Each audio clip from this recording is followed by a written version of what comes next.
Good morning, everyone. Good morning, everyone. I am Junior, or Takara in some cases, at least on the online profile. And this is the recording that will be basically an overview and introduction into Dungeons and Dragons and how to make a traveler, which is what we're going to call our characters. There are other systems that follow in tabletop RPGs, but we'll start with Dungeons and Dragons as it's probably the most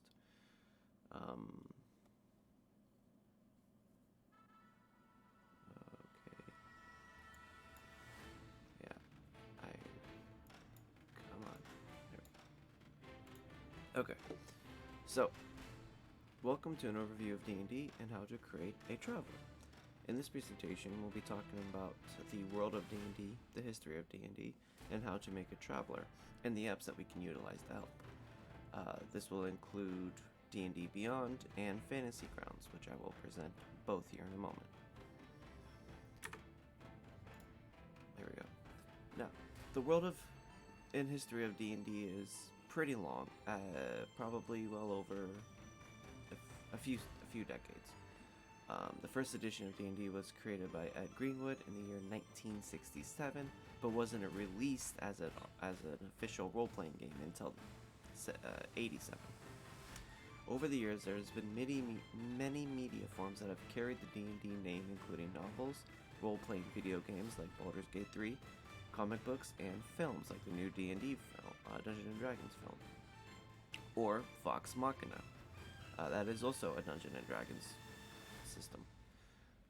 The official setting, as described, is a world of strange lands, dangerous creatures, and mighty deities, where magic and supernatural phenomena are quite real.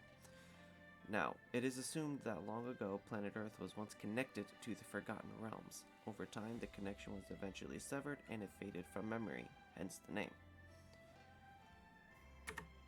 Alright, the main focus of the D&D in most settings is the main continent of Faerun. Modeled roughly after the Eurasian continent on Earth, the lands are not ruled exclusively by humans. This is a fantasy world, so there are many different races, including the traditional fantasy races of elves, orcs, dwarves, goblins, etc. There are many more that can be found, but those listed are the main ones. The official geography is just as vast as our own. The whole entire world of D&D, as it is now known, is Abadir Tori, or Tori for short. This includes several large continents that have been released in the books as they've been coming out, include Kara-Tur, Sakara, and Maztikia, as well as a massive underground continent called the Underdark. Technologically, it resembles pre-industrial Earth around the 13th and 14th century. However, with the presence of magic to help provide additional elements of power to societies, the number of societies is vast, and there are many strong and powerful nations, and many more independent city-states. So, it is a very diverse world where kings and queens can be toppled by a wizard or two, depending on how powerful the wizard is. There's an entire college. Religion is a very massive part of the Forgotten Realms, since deities are real and their followers do get genuine powers from the deities, making it an integral part of the world. Deities either directly or more often indirectly interact with mortal affairs by answering prayers and through divinations. All deities have their own personal agenda and will utilize their worshippers not only to keep themselves alive, but to gain more power. Mortals usually get offered a place in the divine realms, governed by the deities that they worship. The number of deities is as varied as the races. They're usually found in groups of polytheistic pantheons. There is no, well, there is an official list, but it is a very, like, this is the most commonly worshipped deities more often than not, which include Watkeen, the goddess of trade, money, wealth. And then there's also Emelistir. I'm butchering these names. I can't read the next name. And then Midnight, which then later became Mysteria, the embodiment of magic.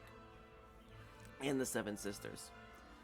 The deity that stands above them all is named Ao, the Overlord.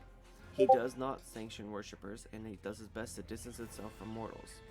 Ao is also basically the deity that keeps the other ones from just coming down to the Forgotten Realms and using their godlike powers to rule. So, he does not like that. Now, there are two main roles in any campaign. There's the Game Master, or GM, which is a threefold role, the World Builder, and this is predominantly if you have a custom world, or if you're using a pre-made one. There are several pre-made ones, including Curse of Strahd. You are also the narrator, so you will tell the story, create the scenes, and narrate all the choices. So, for example, let's say your party walks into a tavern, while the rogue goes up and starts trying to pickpocket people. Well, you narrate that scene. At the same time, the bard kicks the band over and goes, "Hey, I'm gonna be the band," and starts playing his instrument. You got to narrate that scene and what he plays and all of that. And you get the idea. So basically, you're the storyteller. And then you're also the rules lawyer, in a sense. Where if there's any conflicts in the rules or any conflicts between players or what the players are, basically, you have the final say in any decision making. You are the person in charge. The second role is the player, which is not as... There's only really one thing of the player, and that's just to enjoy the game and play as the character they created. Most people do want to play as the player, as it is less stressful, but I do encourage everyone to try to GM at least once. It is a great experience, and it will really help you get into the world more. It'll help you connect to the world a bit better. Why isn't... Oh, okay. So, how do we create a traveler? Well, it's pretty straightforward, especially in D&D 5e. This is why I'm using D&D 5e as a kind of the staple, because it is the easiest. So, what do I mean by 5e? Well, D&D has 5 official additions, which are basically major changes to the system. 5th edition is the current edition. So, D&D, it may seem complex and challenging, and there may seem like a lot to it, but really, it's just a matter of getting the time to do it. Making a character is just as much a part of the world as playing said character, and there are many ways that people express their player character. And my personal interest is one of the most fascinating aspects of all of this is seeing how the characters reflect the players, because no matter how hard you try, there will always be a bit of your personality in these characters. And even some of the most interesting characters take a chunk of their personality and use it. Like with the example provided on screen, I played an inquisitive person that loved learning and loved puzzles. I love puzzles. And then in another game that I'm playing a very stoic kind of fighter. So it's more of my quiet side, where my more like side that I don't like to, interact with people very much. But that is what it is. This PC creation can be done via D&D Beyond, and we will go over this after the presentation. So I do have D&D Beyond is the go-to of D&D character creation. There are other apps, but Beyond is probably the most used. Next, we will talk about the races that you'll be able to play, the classes that are available and in your stats and what do they mean. And then we will cover during character creation, alignment, backgrounds, proficiencies, and personalities, and the look of your player character. Excuse me. So, the Forgotten Realm Traveler Creation Guide. In the Forgotten Realms, there are a variety of races. Here is a list. There's a variety of races. The list you see on screen is the 9 original races, and there are also custom races, but these are called homebrew, and we'll go over that later. This is the list found in the player handbook and are considered the original 9. With the several expansion books that have been released, the number of available races has increased to a total of about 60 plus. I think the last time I counted, we were just breaching 70. Check with the GM to see if any of the races listed in the expansions are available to use in your campaign. This is important. These 9 races will always be found in any campaign. The other ones may or may not be, depending on the setting, what the GM and all of that determines. So just be warned, if you see a race, talk with your GM. If you want to do something interesting, talk with your GM, and we'll work it, and they should be able to work it out. Now there are classes. These are the entire list of all the classes available in D&D. Now there are subclasses to each one of these, so the list is even more varied. I just didn't have enough room to list all of the subclasses. So we'll start alphabetically from top to bottom. The first is the Artificer, and then there's the Barbarian, Bard, Blood Hunter, Cleric, Druid, Fighter, Monk, Paladin, Ranger, Rogue, Sorcerer, Warlock, and Wizard. Obviously these are self-explanatory. Some of them are kind of straightforward. Each class does have a cap at level 20, which basically at that point you're strong enough to fight a god. So most campaigns put a level cap depending on the story. For example, the Curse of Strahd campaign, level ranges from 1 to 10, with players ending around level 10. Believe it or not, at level 20 you could probably fight a god, fisticuff style, and just punch one out. Or at least try to. You may still lose, but worth the effort, right? Not many people say they can achieve godhood by punching the god before them. Alright, each class listed has a number of subclasses that you can pick from, and we'll go through the character creator in a bit more detail. But as you can see, that's the list of the classes. There are homebrew classes, but again, those you have to check with your GM. Homebrew is just the term for custom classes that aren't officially canon, or that aren't official in the lore. So just check with your GM if you ever want to use a homebrew.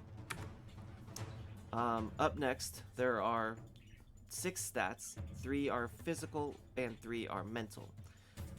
They are strength, dexterity, and constitution, representing your physical aspects, and intelligence, wisdom, and charisma representing the mental aspects. So we can use a tomato example. Your dexterity score shows how easily you can catch a tomato if you were thrown one. Strength is how easy you can crush it, and your constitution indicates how easily you can eat a tomato. And when it comes to the mental stats, high intelligence will help you know that a tomato is a fruit, not a vegetable. Wisdom is knowing that just because tomato is a fruit does not mean it belongs in a fruit salad. And your charisma score shows how easily you can convince other people to eat the tomato-filled fruit salad. Anyways. So that's the kind of the summary of how the stats work and what they represent. Last but not least, there are skills. The skills are the best way to describe them. The best way to describe skills is they're a reflection of your talents in a particular field. These skills are athletics, well, you can see them all, but athletics, acrobatics, strength, sleight of hand, etc. Each skill has an attribute associated with it. The only one that does not, because Constitution is its own stat and a skill. So Constitution doesn't have any skills because Constitution is pretty broad. But as you can see, each one is broken into specific scores, and I'll show you why that matters. It is awesome. Okay, so yeah, so that concludes that presentation, part of the presentation. up next, we will be covering character creation. So, this is D&D Beyond. It is a pretty interesting site. You can make a free account or use your Google account, but it's free. The best part about this site is if, for example, if I made a campaign, I can actually add your guys' characters to a campaign, so we can keep track of all the characters, like this one here. You can delete that, I don't need that. Alright, so the Age of Chaos and the Curse of Strahd. So these are the characters that I can, these are all the list of characters that I have available. Or over here, I'm going to deactivate that. But anyways, but you get the idea. So it is a very, you see it, I can create a campaign easily. So it is a very powerful site. Up next is, so we're going to go back to my characters. These are my 3 characters that I've been played, but we'll create a new one. Alright, so we're going to go with start building. We're just going to go with the standard because it's a step-by-step approach and it's the best to explain and help. So start building. So up here, you can select any of these pre-made portraits, or you can upload your own. I obviously, unless you know what race you're playing right out of the gate, I would not upload a picture until you know for sure. You can also get name suggestions, or you can write your own name. So we'll do that. This is sources, so if you have access to different sources, you can use them. Also, if I made a campaign, you guys can make characters in campaign, and you will have access to all of my source books. So that's one of the benefits of D&D Beyond, is if I host a campaign, I have access to specific source books. Well, now you do with your character creation. So it's important. There's a Critical Role, Rick and Morty content. This is, there's other content we can use. We'll just keep everything as it is. We won't change anything, but you can kind of go through this on your own. Accord weight, this is all based on preference, but we'll go over this. So campaign only, public or private, obviously campaign only. So we'll make this a private one, just because it's a test character. Okay, so first up, you want to choose your race. Excuse me. These you can select from specific sources, or you can just select all of them. These are all the races available that I currently have available. So we're gonna go with, let's go with Teeth. Nah, we'll go with half elf. No. Well, the reason it's hard to pick, because like with dwarf, you have 4 sub dwarves that you can pick from, and same with Gensei. You have the different element Gensei. Gnome, you have different gnomes. So it all depends on what kind of half elf you want, or what kind of elf you want to play. They all have their advantages and disadvantages and race specific things. So we're gonna go with an elf, and we're gonna go with a dark elf. So this will kind of go over a very base summary of dark elves, and then if you want more details, you can always click this, and it will take you to just the race details for the dark elf. Well, for elf in general, but sub race is, these are the different sub races. So we'll just start with dark elf. Excuse me. So these are, I have proficiency in perception, I can't be charmed, so these will tell you what each one does.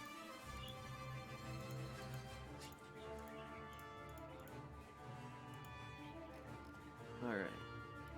And then next we choose our class. So this class is going to be we'll make it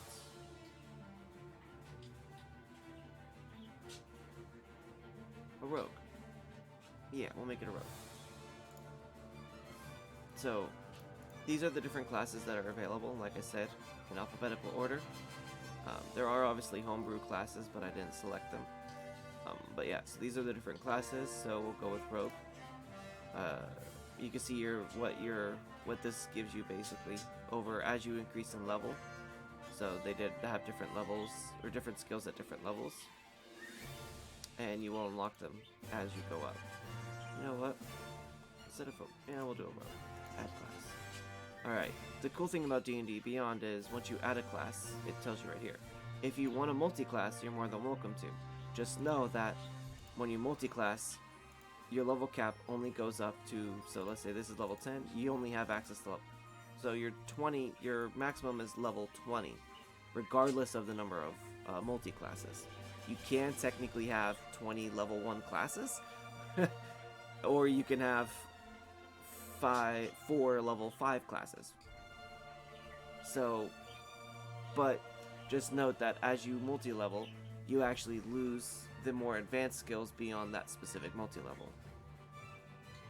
But for now, confirm, we'll just stick with Rogue, we'll stick with level 1, we'll keep it simple. So class features. Hit points, it tells you what your hit points are, it automatically adds it up for you, so yay! Proficiencies. So proficiencies are, this is what you get, and you can choose any number of skills to add a proficiency to. So we'll do sleight of hand, deception, stealth, and acrobatics. Expertise. Now you could choose 2 skill proficiencies that you are, basically your proficiency is doubled. So your proficiency is starting out as +2, it's now a +4. So it just makes you that much better. So stealth and thieves tools. Ta-da! Now, this also tells you that at level 1 you get sneak attack, which is just basically if once per turn you can deal an extra 1d6 damage if you have advantage on the attack roll. And then Thieves' Cant, which is just basically a secret mix of dialect, jargon, and code that allows you to hide messages and seemingly ignore conversation. So basically it tells you what each skill does. Alright, up next is ability scores. Now there are 3 main generation methods of ability scores.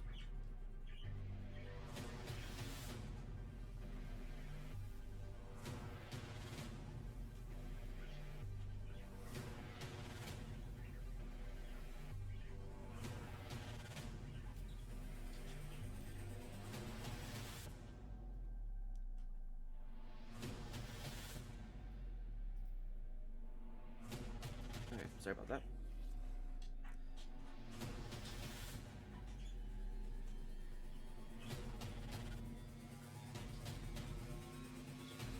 Alright, so standard array just gives you 15, 14, 13, 12, 8, and 10 to distribute among your stats. Rolled is basically you roll a 46 and you drop the lowest number. So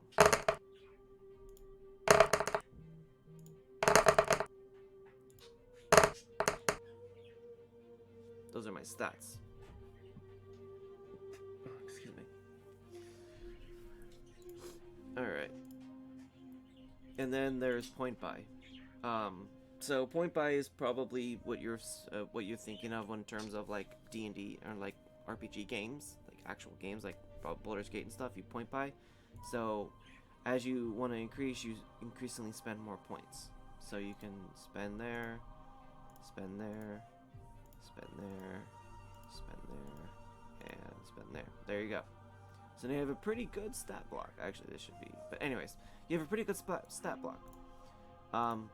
So your GM will determine how you want to do it. The benefit of standard array is you get a set number that you can assign freely.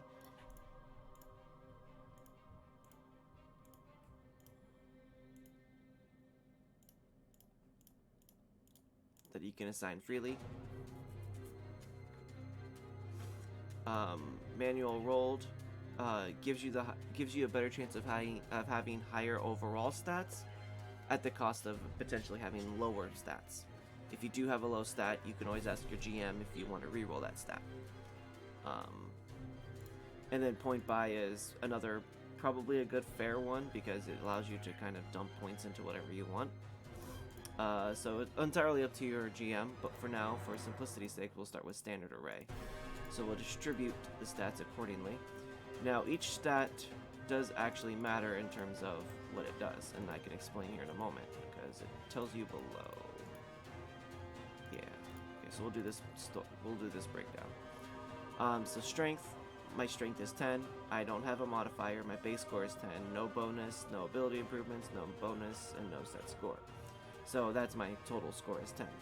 Now with my dexterity, my base score is 15. I do have a plus, and I do get a racial bonus to dexterity. So that gives me my 17 up here. Constitution, I get a base score of 13. So each of the numbers, let me see if I can find the chart. Oop.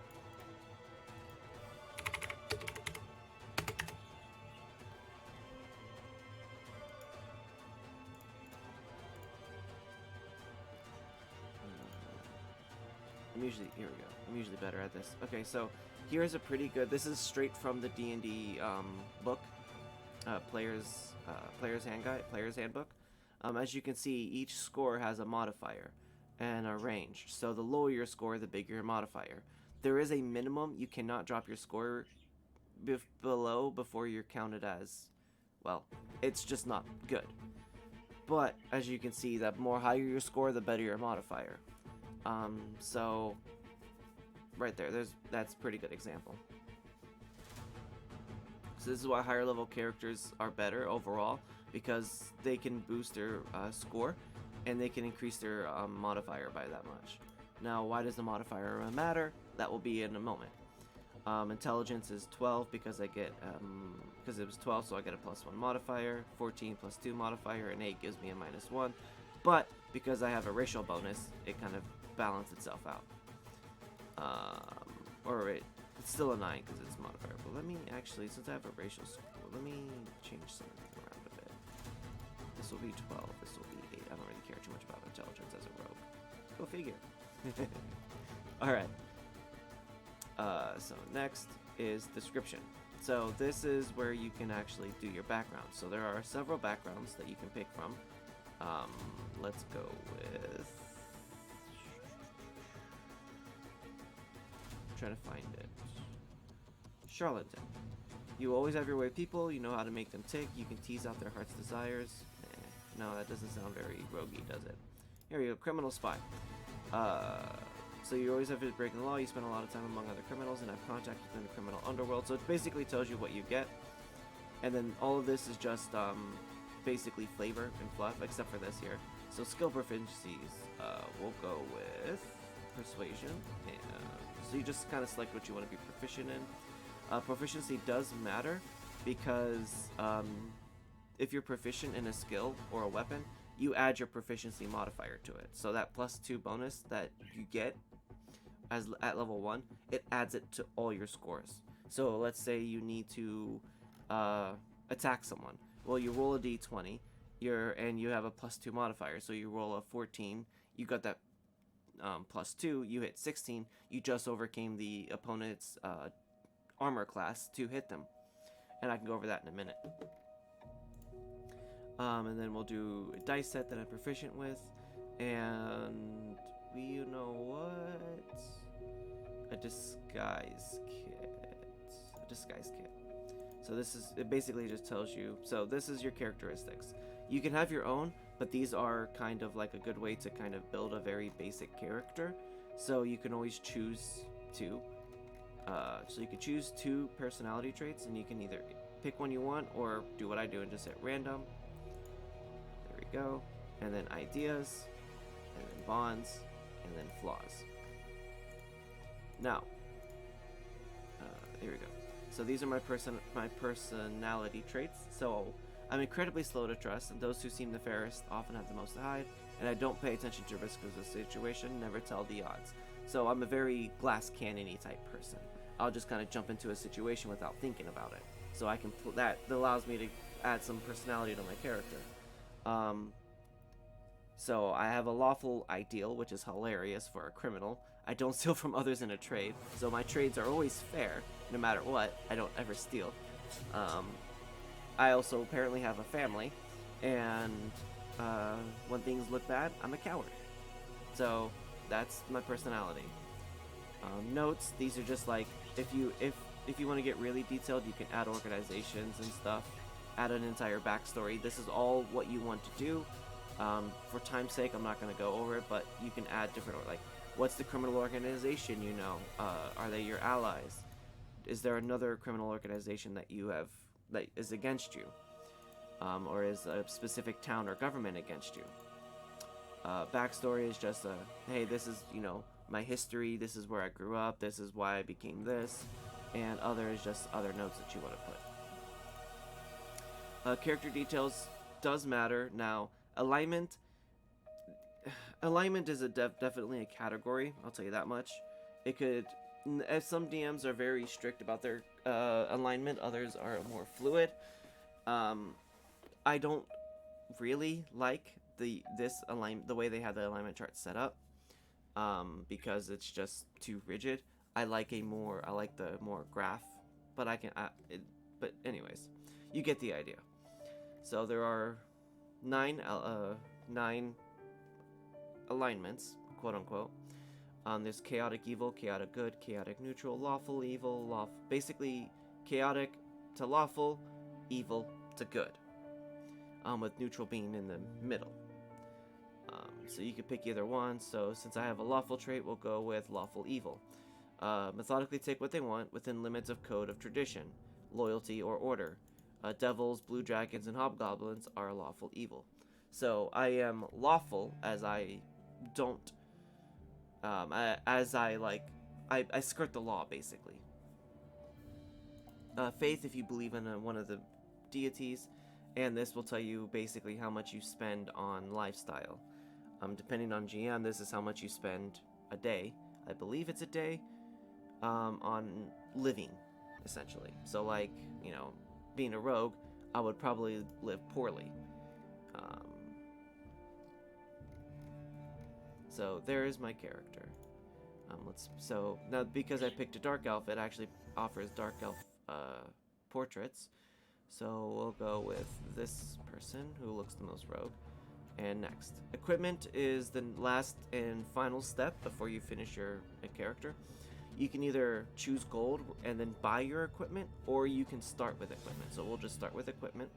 So I can either start with a rapier or a short sword, so we'll go rapier. A short bow or a short sword, so we'll go with the short bow. A burglar's plaque dungeon, so we'll go with the burglar's pack, and it'll tell you what it includes in the pack. Leather armor, 2 daggers, and thieves tools. And then my criminal starting equipment, I get a crowbar, instead of dark clothes including a hood, and a pouch containing 15 gold. And this adds it to my, there you go. So now I have all these on my character, and I will go to my character and show you. Alright, and then once you do that, there you go. You're done. So you go to character sheet, and there's your character sheet. So I'm a level 1 dark elf rogue. These are my stat scores, and these are my modifiers. Now, the way the modifiers work is these modifiers then get added to these skills. So thankfully this is pretty straightforward. So proficiency, it tells me what I'm proficient in and what I have an expertise in. So my stat bonus is just that much higher. I have disadvantage. Why do I have disadvantage on perception? I'll figure that out in a minute.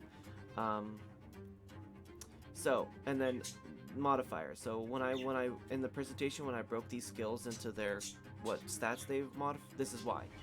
Acrobatics is modified by dexterity. So 3 plus 2 equals 5. So you take your proficiency bonus at plus 2, and you take your modifier and you add them together, and that's how you get these numbers. So wisdom is a plus 2 because wisdom is plus 2. Why? I wonder why it's plus 2. Because you can also. Okay. All right, it's plus 2. So plus 2. I wish it would tell you how it got those numbers, but it is what it is. So you take your number here, and you can actually roll on. You can actually use these as a roll. See, but that's for a different thing. So yeah, so you take your dexterity plus your proficiency, and it adds the score. Oh no. Yeah, so, okay. Alright. I get the, okay. So, my proficiency it actually adds that +2 to that skill. So that's where this +5 is coming from. So it takes my modifier and my proficiency. Because I'm proficient in acrobatics, I get a +5. Because I'm not proficient in animal handling, I just get my +2 bonus. So that's what that means. So as you can see, these are basically my +1 rolls. So like my history. If I roll a world history, I actually rolled a 15. Oh, where did that chat log go? This is... Let's try this again. So investigate. I rolled a 7, but because I got a -1, my stat is 6. Acrobatics. I rolled a 6. I have an 11 because it's +5. So you get the idea of why these matter. Now, if you roll with disadvantage,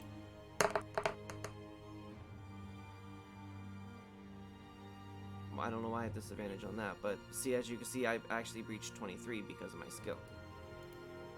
So it matters.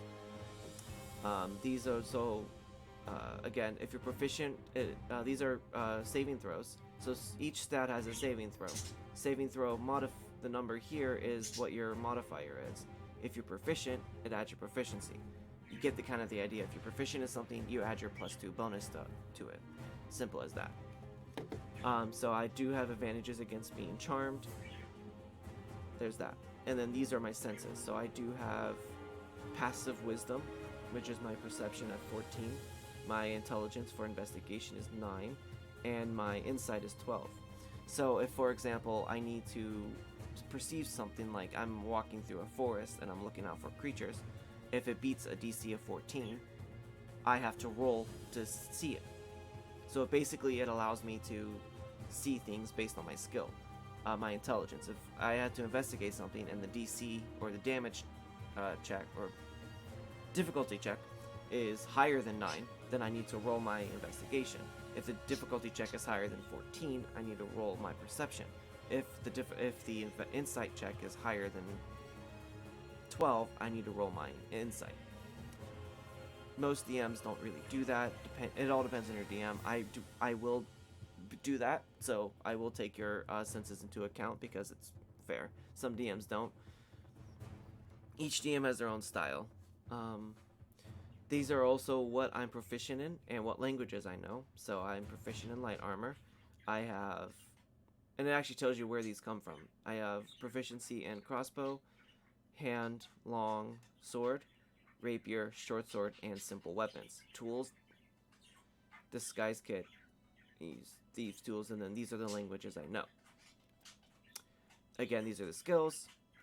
Up next are your walking speed. So this basically tells you how far you can walk at any given time.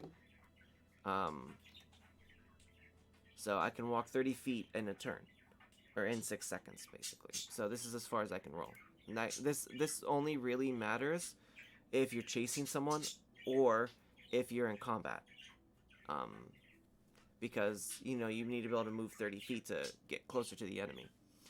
Inspiration, if your DM has, if you roleplay really well or you achieve something in your background that, like, hey, this is related to your background, you can get inspiration, which just basically lets you re-roll your dice. 1 dice. These are my hit points. This is based on my constitution. So it's 8 plus my constitution modifier, so 9. Initiative is basically how fast you can, so when combat starts, that's how fast I can move in combat. So 14, let's say I'm fighting someone, I rolled that 14, and then my opponent rolls a 12. Well, I move first in the initiative. So I have the initiative and I go first. I forget off the top of my head. I forget. Oh, it's your dexterity modifier. Basically, so dexterity does matter because it goes as fast as you can.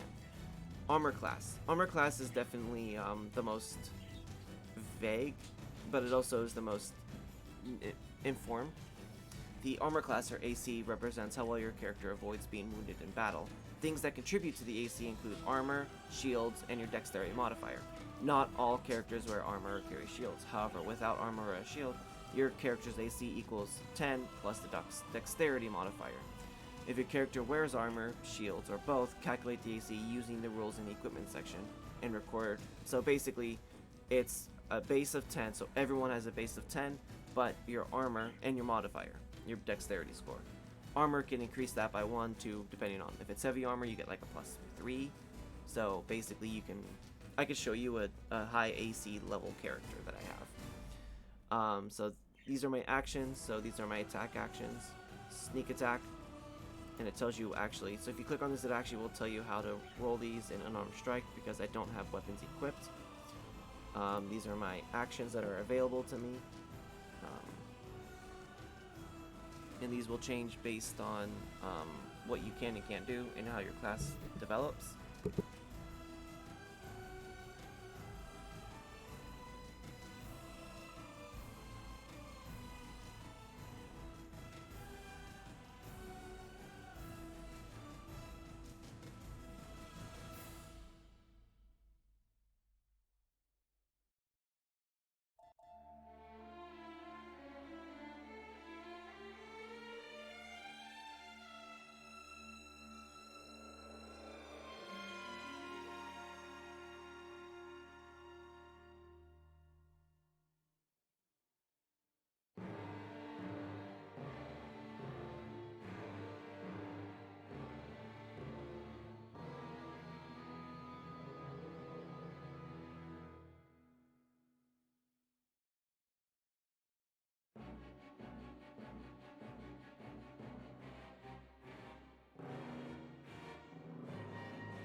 Okay, sorry about that. I had to step up real quick. What was it about? Oh yeah, actions. And then bonus actions, so 2-weapon fighting. So this is my bonus. So if I have 2 finesse weapons, I can attack, and it adds. So this you can kind of go through this. I'm not going to go through every little detail. Spells, so I do have Dancing Light, but that's just because I'm a drow. Or a dark elf. That's the word for the dark elf or drow. Those are the interchangeable names for a dark elf. But I do have Dancing Lights as a cantrip because I'm a dark elf. That's just part of my race, my racial magic. My inventory. So these are all where all my inventory is. So I can equip my arrows. Let's equip my rapier, and we'll leave my short bow. And we'll leave everything else unequipped. Oh, and we'll also equip my leather armor. See, my armor class jumped up. So the leather armor gives me 11 AC, so 11 AC plus your dexterity modifier. So your AC is based on the highest level AC that you have available. So since my base is 10 plus my dexterity, the leather armor gives me 11 as my base. So now it goes 11 plus my dexterity. That's how it works. So if I was wearing like chainmail, which I believe is an armor class of 15, and then it adds my dexterity to that. So that's how it works. And then these are all my backpack stuff. And then if I have anything, there are magic items that do require attunement. So you spend time with that magic item, and then you can now use it, and only you can use it. So this is kind of where you can keep track of everything. These are different, just subcategories, so you don't have to see the whole list. Features and traits. This will tell you all of your class features at a glance, and all of your racial features at a glance. So this is why I have disadvantage, because I have sunlight sensitivity. That's why I have disadvantage on perception unless I was underground or at dark. I can see in darkness. So I do have superior dark vision. Some races have dark vision, some don't. It's all based on your race. And these are my feats. At level 4, 8, and I believe it's every 4 levels or every couple levels after level 4, you get a feat, essentially, which is just kind of basically it gives you a bonus of some kind. So like Gunner, it gives you all of this. So you can kind of read through these and see what you get. So there are some races that do give you a feat at the start, like human variants, I believe, get a feat, and other, I think humans do get a feat. I don't remember off the top of my head, but you can get feats every few levels. Description just kind of goes over everything that you put in the previous screen as your description. All this is edible. You just gotta click this anvil, and you can build all of this again. So this is all interchangeable if you want to change things around. Notes, just, and then as you can see, this is just, you know, the description stuff, the flavor stuff. My defenses. So I do have immunity to magic sleep, which means I can't be put to sleep magically. And then if there's any active conditions, which will be, you know, any of these as the game goes on, I could be stunned, or exhaustion levels, which is basically, you don't want these. These are bad. But yeah, so these will tell me the different conditions I have on me. So this is D&D Beyond can be a very powerful tool and can be a way to run a campaign, because all of these are rollable, and if it was in a campaign, it can all be added and stuff to the like during a campaign and can be used. Some people use like Roll20 or Foundry or Fantasy Grounds or some kind of virtual tabletop RPG program, but D&D Beyond can do that as well. I personally like Foundry because it's very, very nice. Deep breath. Okay, so this is basically character creation. And then the last thing I'll show you is my personal favorite, but we'll go over Foundry. Yep. We'll wait for it to load up. It takes a second for it to pop up. So I like Foundry for a few reasons. So while that's loading, we'll go to my character in a dock, and he has an armor class of 18 because I have chainmail, which gives me a base of 16, and I get my dexterity is a +1, and I also have a shield, which gives me +2. So that's how I have a AC of 18. My Warforged here has a dexterity of 19 because I have chainmail. I have a misc bonus, integrated protection, which is just because I'm a Warforged, a robot, and I also have a shield.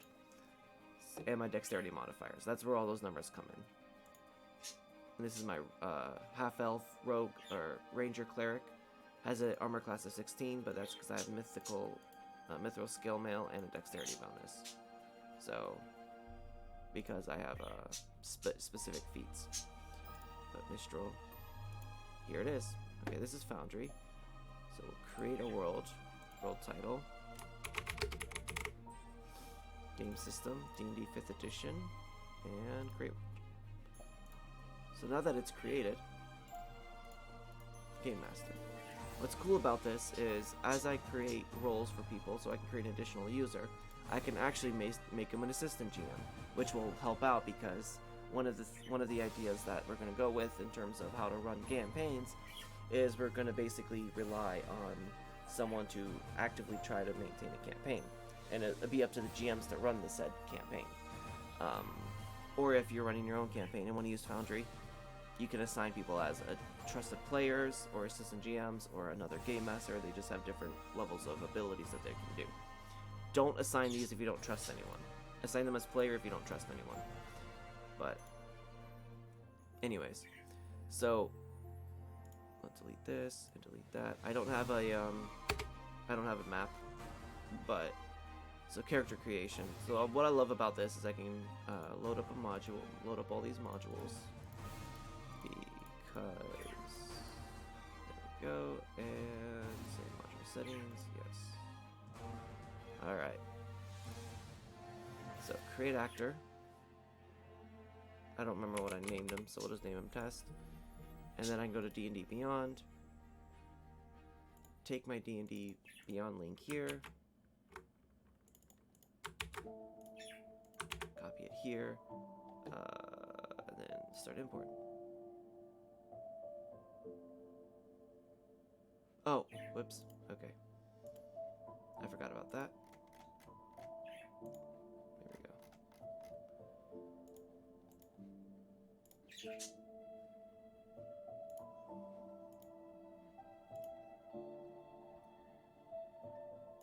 What is it? Default. And there it is. There's my character sheet. All of the same things. We can even change this. No, that's not it. Change it so that it actually uses the D&D Beyond character sheet.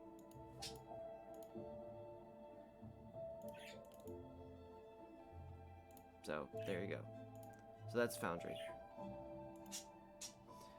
Again, with this one, tools, I can do it all here as well. Maps and encounters and stuff. So I can do it here in D&D Beyond, but all that. So it all depends on how we want to do it, which I will discuss with the GMs, and we will figure out the best way to do this. Alright, and that kind of ends the presentation of Introduction into D&D. Coming up, we're going to talk about basically what the campaign is. We'll assign some people as GMs, and we'll go over what we're going to do. I thank you guys for watching.